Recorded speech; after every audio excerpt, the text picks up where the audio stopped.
All right, we're on Chapter 5, How It Works. That's page 58 in my version. I'm not sure, is it 58 in yours? Yeah. 58 in the 4th edition, too? Okay, good.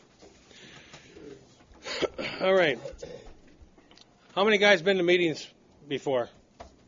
How many guys heard a meeting open with this?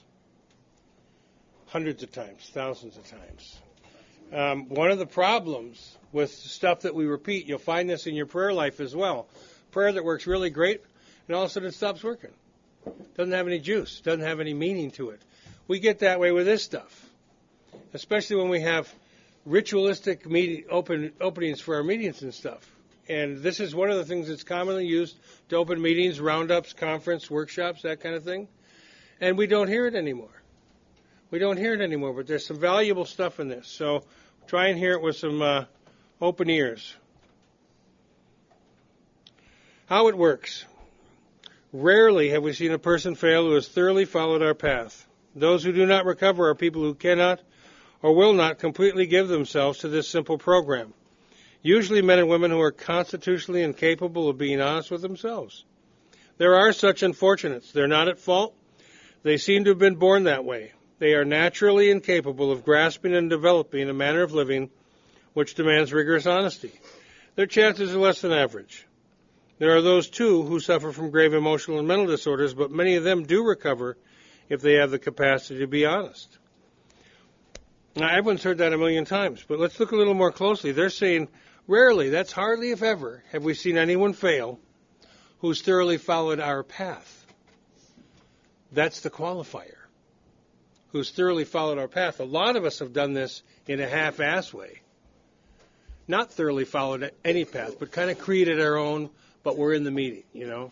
That's not what this is talking about. The qualifier is, like it was in the spiritual experience appendix, if you can do this in the light of our experience, if you can thoroughly follow the methodology that we use, we rarely see anyone fail.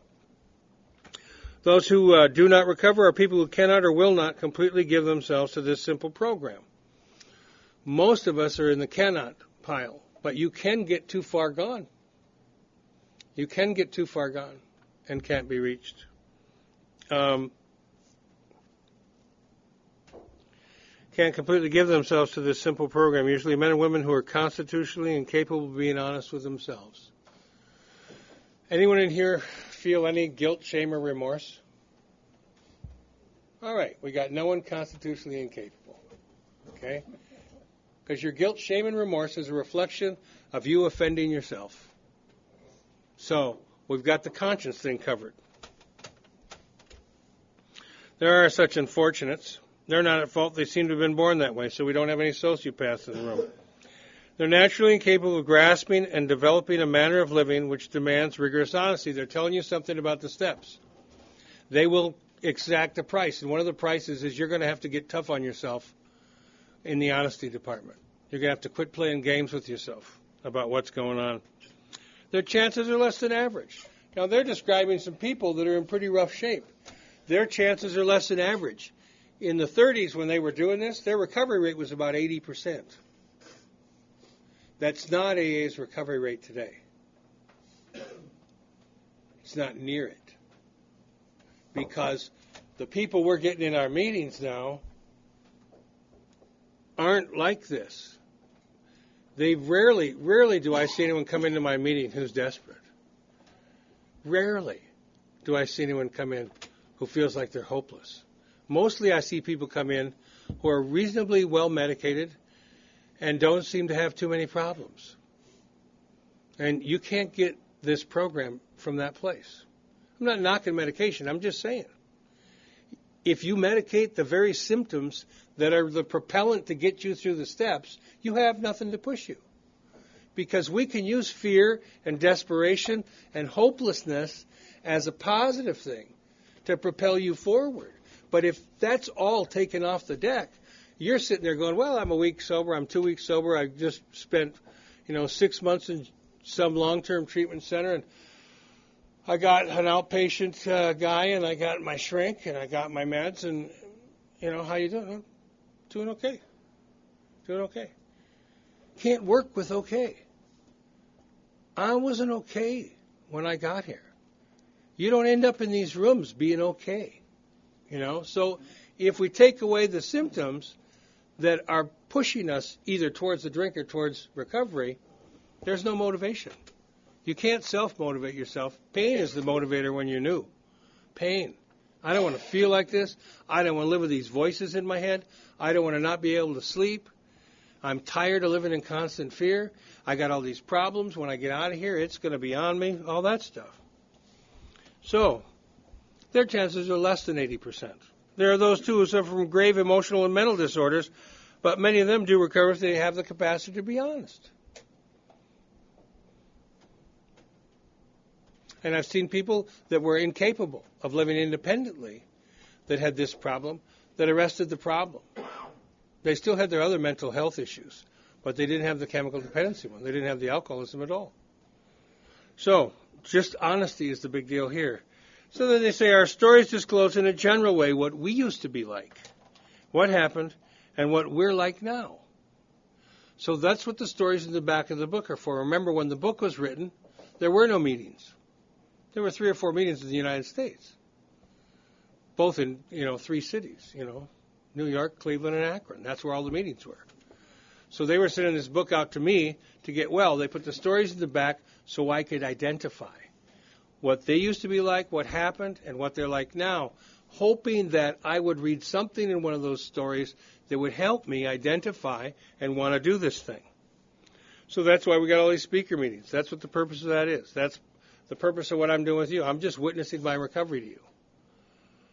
So as we get into these steps, you'll find a lot more about where I've come from. So if you've decided what you want, what we have, and are willing to go to anything to get it, then you're ready to take certain steps. At this point, I would just close the book. Because I don't know how you read that, but that says if you've decided you want what we have, which is, I don't know, really, that I really want what you have. Because frankly, I think most of you are lying in these meetings. I can't imagine how anyone's been staying sober anything like 2 years, 5 years, 20 years. But then this thing, and willing to go to any length to get it, I knew the answer to that question. The answer was no. So I read that and I thought, well, I'm not qualified. I'm not qualified. What I've come to believe for me is that's an ideal. That's the optimum place to come from. If you decided you want this and you're willing to go to any length, I'll do anything. In 28 years, I've had maybe 2 or 3 guys that have come to me in that state. I'll do anything. Tell me to strip down naked and push a peanut down Franklin in January, I'll do it. But I just can't live like this anymore. 2 or 3 guys in 28 years. Then you're ready to take the steps. I think it's an ideal. And part of this is because my experience is contrary to this. I was not willing to go to any lengths. I was an obstinate SOB. I sat in meetings literally for years, and I argued with you about these steps and the necessity of them. They were always something that was fine for you and didn't apply to me. I was the guy sitting around with the big brain going, well, once I understand this, maybe I'll do it. You can't get there from that place because they're not an intellectual exercise. They're a spiritual exercise, and they're experientially based. So you have to try them and have an experience of them before you have any knowledge of it. So my experience was that over a period of time, I became more and more willing. And the thing that made me more and more willing was the discomfort in me, not anything you said. It was just me slowly getting convinced over a period of several years that I was not able to cut this thing on my own. So guys would say to me, how are you staying sober? Because I was quite vocal about what I was doing and why I was doing it and how screwed I thought all you were. And they were quite amazed, why, how on earth are you staying sober? And my answer to them was an honest one. I have no idea. I have no idea. But the obsession to drink was removed from me really early on. The idea of killing myself was not. That stayed with me for years because I didn't want to drink. That thing left, but I still didn't want to be on the planet. And that was something that I was having a really tough time with. thoughts of suicide and thoughts of homicide. So what I've come to believe is the God, the power that I've hooked up with in this process, the willing to go to any lengths is how willing are you right now in this moment? In this moment. That's as willing as I could be. Even though if I was working with a guy like me, I'd say, man, you're not surrendered. You're not willing. You're not near willing enough. That's what I tell him. But the truth was, I was as willing as I could be. So in that context, I was 100% willing. It just, I had a really low desire. It just was not happening for me. So, excuse me. Read that, I think, is helpful to read that as an ideal. Because if you're like me, you're reading that and going, well, shit, I don't know if I've decided I want this, and I'm certainly not willing to go to any lengths, so I guess I can't play. No, that's the ideal. But if this has any meaning, if you have any relation to these ideas at all, there's any identification at all, you're in trouble. And it's better to stick and pay attention and watch those ideas change as you go through this. And some of these, see right away, they give us the ideal. Willing to go to any lengths? Perfect attitude, right? Don't decide. Willing to go to any length. Then they say, oh, it's some of these we balked. They're saying, see, we had problems with this. We didn't all practice this ideal. This is the ideal. Some of these we balked. Why? Because we thought we could find an easier, softer way. I thought I could do it my way. Isn't that what got us here? Self-reliance. I thought I could do it my way. I thought it'd be easier. It turns out the steps are the easier, softer way. Because my life does not become my business any longer once I get into the steps. It's God's deal. It's higher power's deal. It's not my deal anymore. After 6 and 7, I'm done managing my life. So, with all the earnestness at our command, we beg of you to be fearless and thorough from the very start. Because that's the easiest, softest, most effective way to do this. Some of us have tried to hold on to our old ideas, and the result was nil until we let go absolutely. Now, I would say the result I had was nil as far as my relationship, my conscious relationship with the power. But the results I got were not nil because I stayed physically sober. I didn't drink again. From the time I detoxed myself, I never drank again. So, but we also learned early chapters that drinking is just the beginning of the game. The elimination of drinking is the start of the journey. It's not the destination. So, fine. Sober horse thief. Remember that we deal with alcohol, cunning, baffling, powerful, and I wish they would have said patient. Patient. I see guys with 25, 30, 35 years go drink. And it takes them out like in a heartbeat. They're just gone. In a couple months, they're dead. Patient. It lays in the weeds. So we're never cured of our alcoholism. We can arrest it. And we can recover from the seemingly hopeless state of mind and body, but we'll always carry the alcoholism. So the steps and the spiritual exercises we practice for our lifetime, the template we use, are what keeps that active alcoholism inactive, arrested in a little box in the back of our head. Without help, it's too much for us. But there is one who has all power, that one is God. May you find him now. In the original manuscript, it said you must find him now. And the only reason I bring that up is because the intention.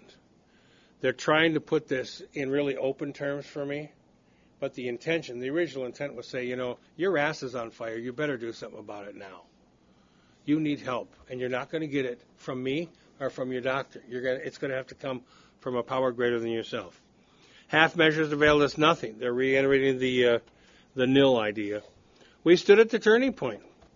We asked his protection with care with complete abandon. There's the attitude. There's the approach. I asked his power with complete abandon, which means without any reservation again. What are reservations? They're arguments. You know, I sit with guys and we do these studies and we go through this, usually do it on a more intimate level, smaller group. And they'll go, yep, check. I agree with everything. I don't have any. Really, then why can't you stay sober? if you agree with everything. I don't care what you agree with. We need to get in front of what you don't agree with, because we've all got reservations. We've all got questions. We've all got things we don't want to let go of. We're all afraid of one thing, change. I see this thing working, that's fine. But the truth is, even though I'm coming from a pretty messed up place, I'm afraid to let go of it, because I don't know what my new life's going to look like. What if I don't like it? What if I do this God thing and I end up with a tambourine in the frickin' airport? What if that's God's will for me? Playing tuba in South Africa at the Salvation Army. Shit. That's the fear. It's just a mask for this whole idea. I don't want to change, because the thing that's keeping me sick, my ego, is threatened by these ideas. So it's going to come up with a million reasons why you don't need to do this, shouldn't do this, don't want to consider it.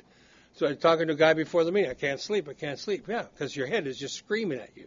It's going, oh, my God. First off, he's taking away the medication. Shit, now he thinks he's going to get well. Do something. Keep him up all night. Fine. How will we do it? We'll get 6 or 8 conversations going. That'll go away. That'll go away. You'll get tired enough to sleep. It'll go away. And other things will replace it. And you'll find as you go through this, a lot of times, when you first turn onto this, you get excited.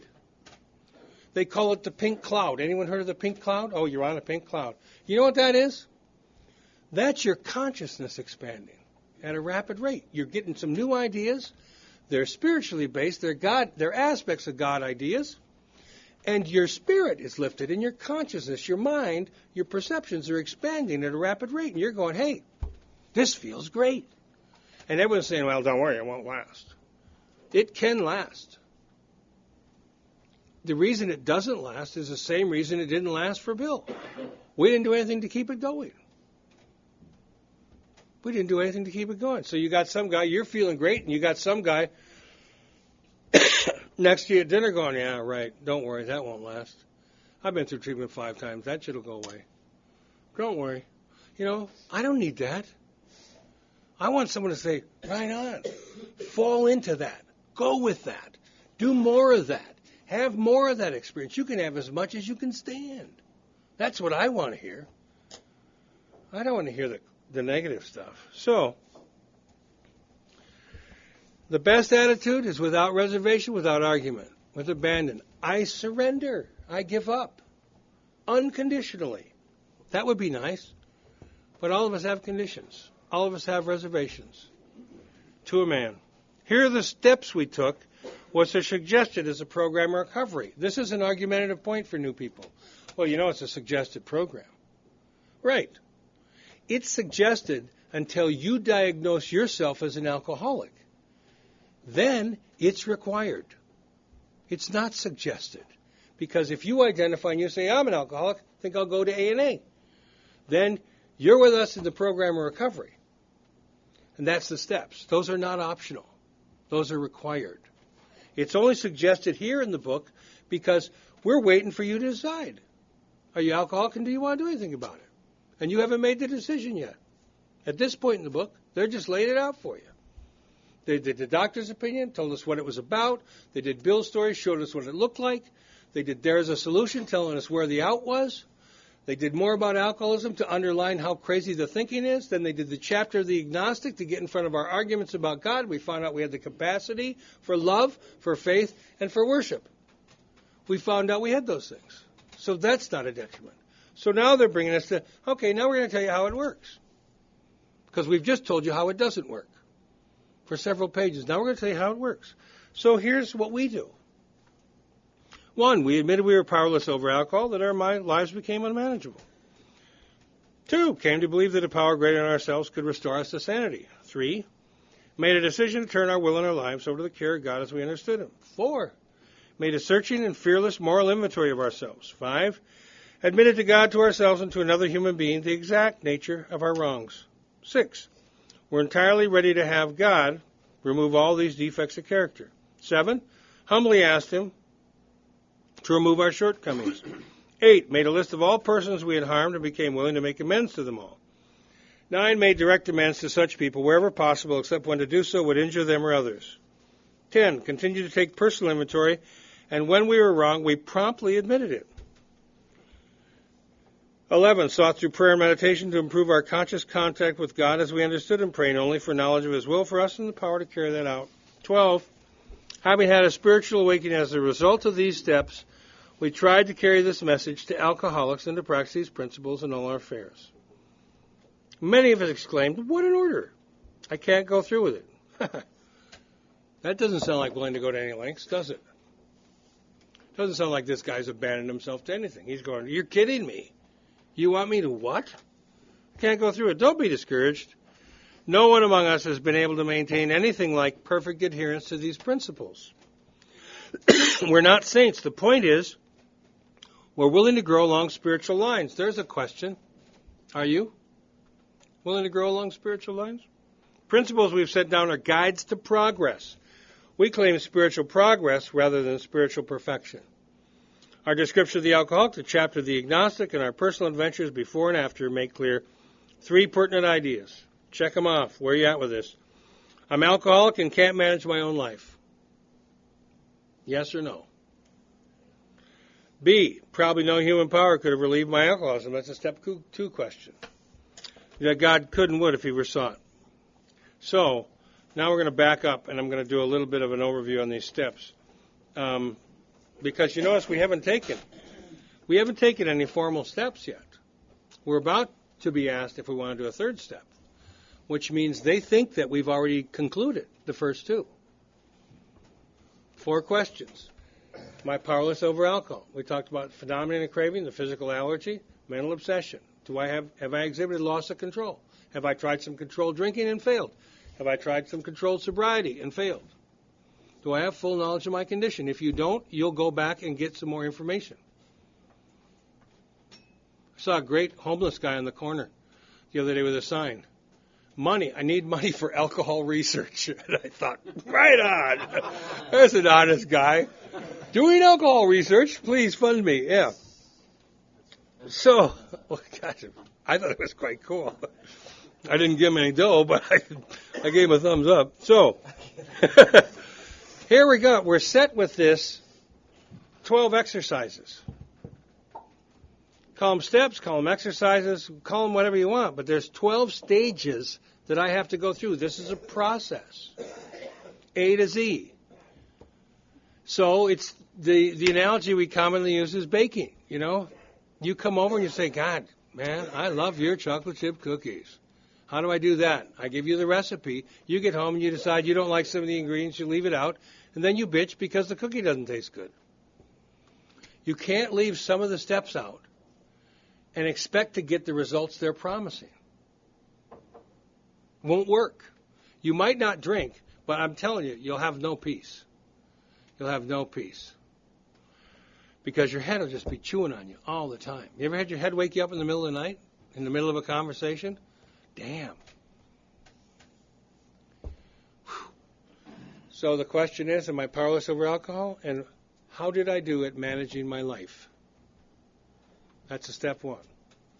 Step 2 is, do you believe or are you willing to believe there's a power greater than you? That's a yes or no. I'm in or I'm out. If it's I don't know, that's a no. And the only requirement, and you don't have to be sold on the idea, but the only requirement is to be willing to believe in the possibility. That's all. Get to a place of I don't know. And that power could restore my brain to something useful, my life to something useful. So, there's 4 stages in this process: admission, submission, restitution, and construction. Admission's the first step. That's surrender. Where do we surrender? In our side, inside us. Where do we take this step? Step 1, 2, and 3. Internally. Conclusions of the mind. I've concluded that this is me and these things are true for me. Great. So, in admission is step 1. Then the submission is submission of the ego. That's 2 through 8. Restitution is 9. And construction, not reconstruction, but to construct a new life is 10, 11, and 12. And you will not fail to construct a new life doing this. I can't tell you if you're going to like it or not, but I can tell you it'll be a new one. And if you bring some of the crap from the old one with, it'll be a new one with some of the crap from the old one. And if there's areas you don't want to address, like sex, like money, those things will remain problematic. In fact, they will become the big deal as you're going through your recovery, because you'll be doing well in all these other areas, and these other areas that you're leaving out will just get bigger and bigger and bigger, and they'll eat your lunch till you either address them or you go drink. So, I'm submitting my ego to a drastic size reduction with this idea that I'm not God. There is a power greater than me, and it's a constructive power. I'm turning in step 3. I'm turning my will and my life, my thinking and my actions over the care and direction of that power. I don't get to know what it's going to look like. I'm doing that because you said it worked for you. I'm doing that because you've exhibited to me a life that works, and I don't have one. That's why I'm doing it. I believe it worked for you. I don't even know if it'll work for me. Frankly, we saw some of the examples in the back of the doctor's opinion. Those guys didn't believe it would work for them. They did it anyway. And as soon as they accepted the ideas, they got the change. Accepted the ideas and practiced. We saw that in Bill's story. He got good information the first time in, self-knowledge. Second time in, self-knowledge and fear. Third time in, he applied the things he learned from Ebby, and he had an experience. He'd never taken any action on his ideas. That's why we don't intellectualize the steps. We do them. The dumber you are, the better. The more education you have, the harder it is. Because you're more adept at manipulating the models, the constructs, and you play with it. And all the time you're playing with it, there's a little clock ticking. And the clock is your alcoholism. So, I make a decision. The first action that's quantifiable is you're doing a 4th step. Searching fearless moral inventory of ourselves. What are the values that guided me? Not an immoral inventory, just what are the values? You know, dishonesty was a value I had. Most of the culture didn't have it, but a lot of us did. And dishonesty was one of my values. And I got to see in the inventory process how that dishonesty corrupted my life and gave me problems. Dishonesty was a huge thing for me. Inconsideration, self-centeredness, self-reliance, you know. So, having done that, we admit to God, to ourselves, and another human being the exact nature of our wrongs. That's all. It's a form of confession, yeah. You can say it's confession, but there's a little more to it than that. If you do this with a person, if you've done an in-depth 4-step examination, you've seen how you think and react to the world. In the area of resentment, in the area of fear, in the area of your sex conduct and hurtful behavior towards others. You're seeing your thinking, your ideas, your beliefs in action. And as you go through these steps, incrementally, you'll have a deeper sense of how screwed up you are. Because this is not an esteem-building exercise. If anyone in here is in the middle of doing an in-depth 4-step, you're not feeling terrific about yourself. You're going, oh, man, it's worse than I thought, you know. It was much worse than I thought. So, but you have to keep plowing forward to get the relief. The house cleaning is not 4 and 5. The house cleaning is 4 through 9. And if you never finish your 9-step work, you never finish your house cleaning. So you're trying to operate a new life with a bunch of dirty rooms that you brought along. It's a bitch. So, this admission thing, to God, to ourselves, is not hard. But to sit in front of another human being, that's a different animal. Especially if you're bringing the truth about you to the table. And it's not pretty. When we examine this step, we're not going to see any list of our assets. We're going to see lists of our faults, our mistakes. We're going to see lists of the problem. My assets, if I could recognize one, my assets aren't the problem, if I have any. Most of the things that I consider my assets turn out to be my defects. But my point is, we don't inventory the positive side, because the positive side is in the side that's killing us, if there is one. And usually there is, but it tends to be buried. So, but the real thing here is I have lived my entire life unknowingly with a couple of ideas deep inside me. One is that I'm unforgivable. The other is that I'm unlovable. I'm broken beyond repair. And I didn't know I carried those with me, but I carried those with me from the time I was a little kid. I don't know where I got it, but I got it. So when I sit down, when I suck it up and I sit down with this guy and I put this stuff out there, my greatest fear is he's going to confirm what I've already judged myself as unforgivable. And what happens is just the opposite. The guy usually matches some of your inconsistencies with his, and you identify, and again, at a greater depth, you realize, man, this guy's been where I am. I can't believe he did some of that stuff. You would never look to think of this guy in the life he has that he was ever jacking cars, selling dope, selling women. You just never would think that. Huh. So, those two, 4 and 5, are external exercises. I know I've taken those because I've done them with a witness. But now we go back inside in 6 and 7. They broke it up.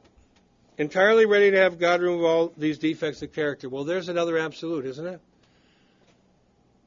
I'll admit these defects are problematic. But I'll also be honest with you and tell you, I'm not willing to give them all up. Because frankly, I like some of them. And I have the illusions that some of these are still working for me. So we'll see about that when we get into 6. But then the next step, what I'll tell you about entirely ready is however ready you are in that moment is entirely ready. You'll be more ready later. But as entirely ready as you are, as ready as you are in that moment. Humbly ask Him to remove our shortcomings. Why? Because now we've got all this body of evidence explaining to us why our life's unmanageable, underscoring the fact that I don't have any effective power in my life. Everybody and everything is running me. I'm living in my head, living in the past, reliving all the things you did to me that I need to get even for in the future, and I'm planning my response, I'm planning my plan of attack, and I'm planning my defense. I'm never here. I'm always in the past or I'm in the future. And recovery's now. So if my head can keep me in the past and in the future, I got no way to recover because I got no access point.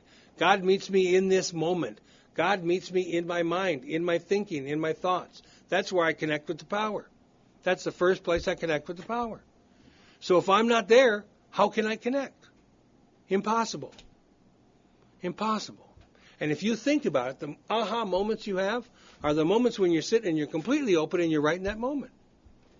Don't even notice it. You just go, wow, God, it feels so good. What did we just do? We just had this conversation. But the conversation brought us into this moment. And it was based on these recovery ideas, and somehow we were all just lifted up. I can't even tell you anything specific that was said. I just feel better. It's the power of the ideas. The ideas will float you. So, why do I humbly ask Him to remove my shortcomings? Because I have no power. Now, if I've done all this work in the 4th step, and I've talked to a guy about it, the instruction is, give it to the power. Implied in that is, I don't work on my defects. The only thing we work on is discovering what they are. We don't work on the defect. Think about the last resentment you had. And think about how when you worked on it, what happened to it. Yeah, it got bigger, got more power. Think about fear. The first time the idea crosses your mind, you go, oh, yeah, right. But if it's the right one, it'll come back around again and again and again, and you'll get more afraid. Doubt will turn to anxiety. Anxiety will turn to pure fear. And it goes on and on until you're in a state of abject terror. Those ideas have power. And the power they get to grow is by focusing our thinking on them. Our attention on them is what gives them the power. Okay. So, my life is not my business anymore. My defects certainly aren't. All the evidence I have is that when I work on my defects, my life gets worse. Made a list of all the persons we'd harmed. That's one part of the exercise. Easy to do. It's in your first column. Resentment, fear, harmful behavior towards others, sex conduct. It's in your first column. There's your list. So don't burn your frickin' list.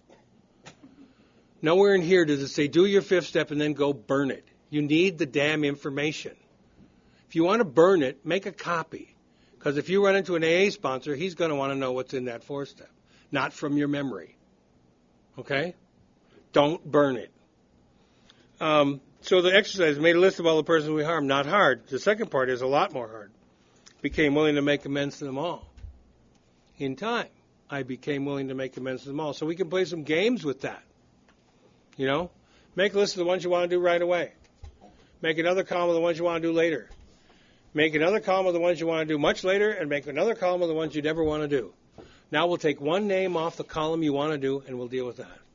Because if you're anything like me, when you get done with this process, you got a long list. And the first thing your head's going to do is going to go, how in the hell are we ever going to do this? It's overwhelming.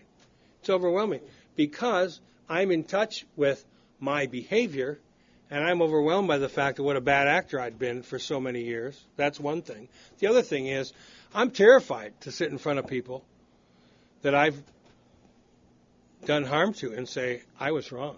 This is how I hurt you. This is, I got to correct this. I don't want to have that conversation.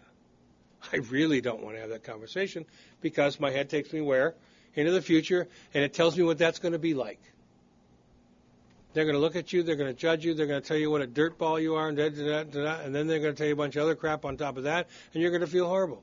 I don't think I'll do that because I've already done it in my head, and I have had a bad outcome. That's why we stay now. That's why AA says, 24 hours a day. That's all we got to worry about is this day. Try and be in this day. Watch your head, how far it goes away all the time. It's always dragging me into the past or the future. So, two different things. The willingness will come. I've never met anyone who is unwilling to do any of them.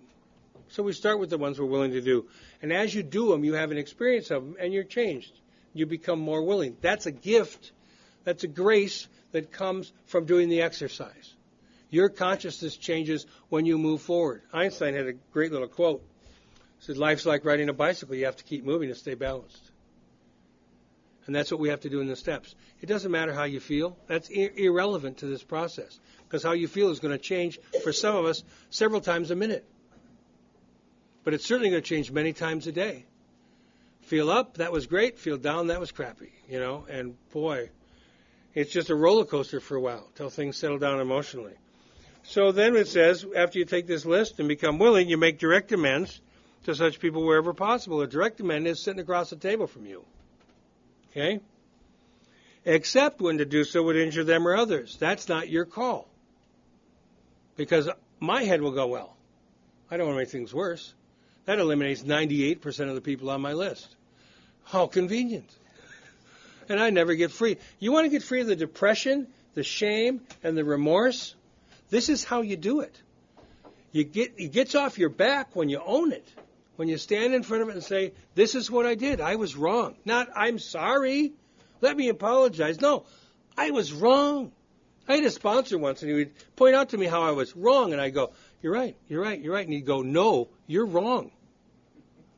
And I go, you're right. He said, no, you're wrong. And I said, you're right. He said, say it. I'm wrong. And I'm telling you, I didn't want to say I'm wrong, even to him. It feels a whole different thing when you're going, yeah, I concur. It's a whole different thing than say, you know what? I was wrong.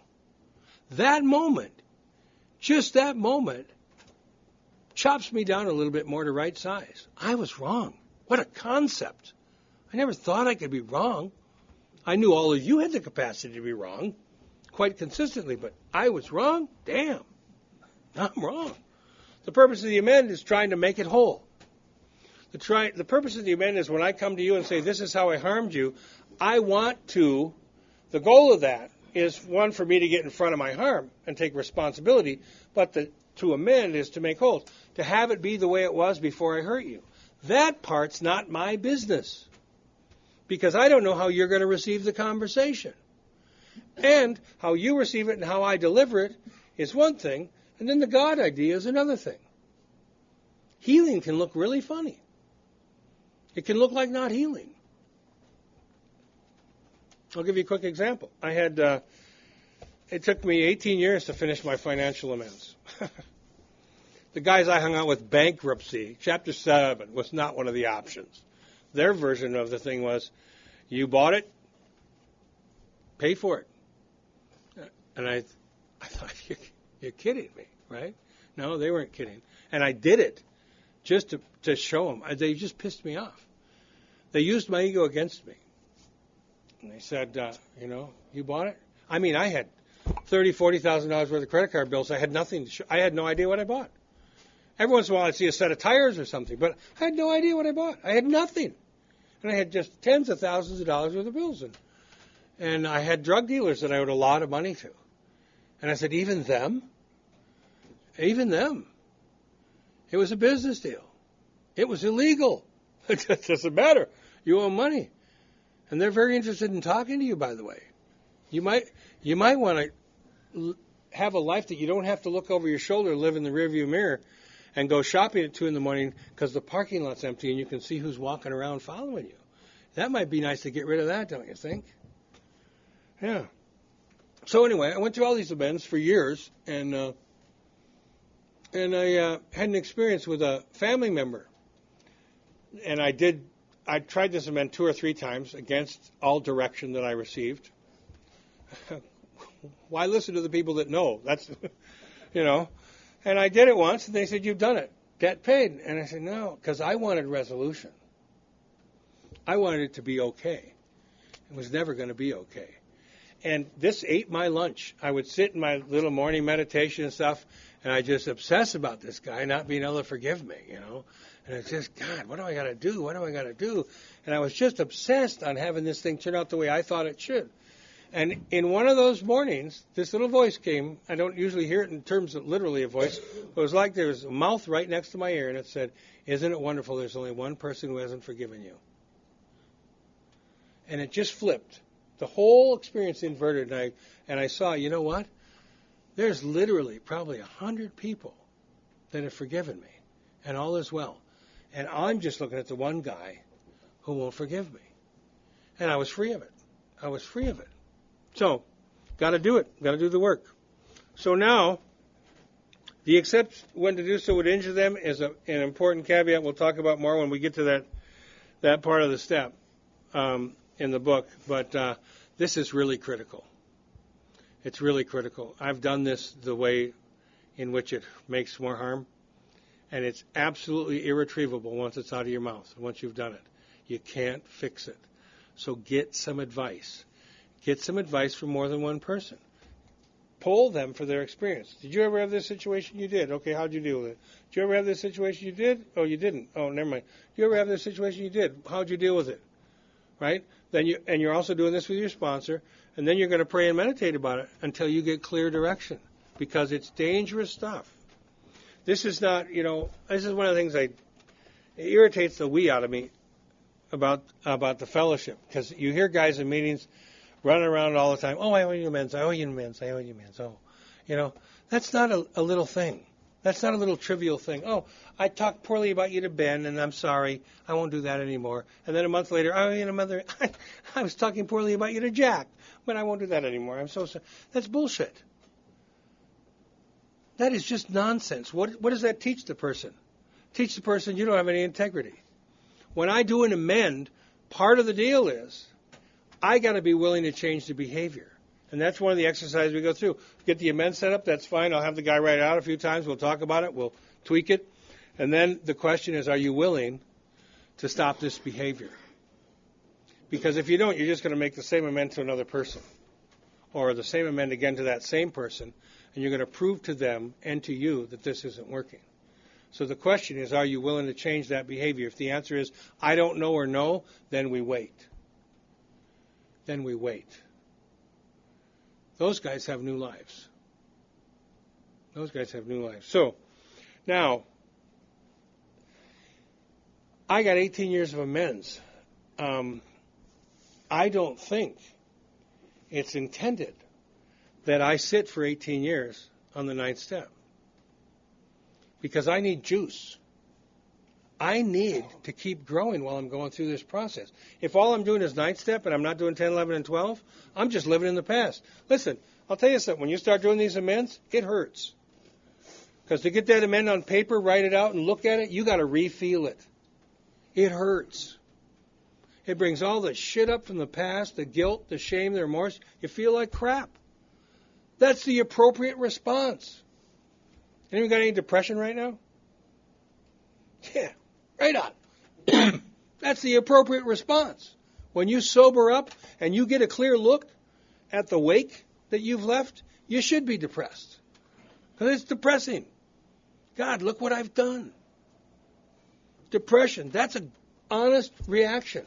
That'll go away when you quit doing depressive things. It's just a no-brainer. It can't stay. Can't stay. So, if I'm going to go through this amend process, and for a lot of us it takes many years, I need something to sustain me now while I'm doing it. It doesn't say, wait till you do all these things before you continue. It says, now you're making amends, that's great. Now let's get you into 10, 11, 12. Now the tense of this program changes.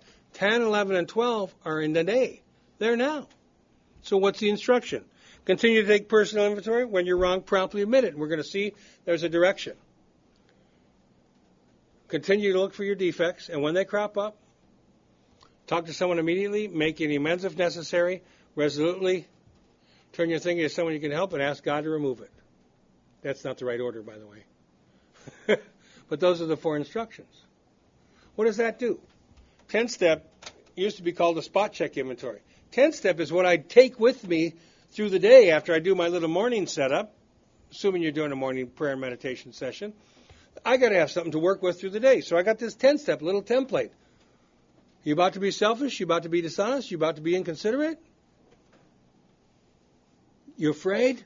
Oh, well, I've identified that now. I'm afraid. Good. Now what am I supposed to do? Talk to someone immediately. Make any amends if necessary.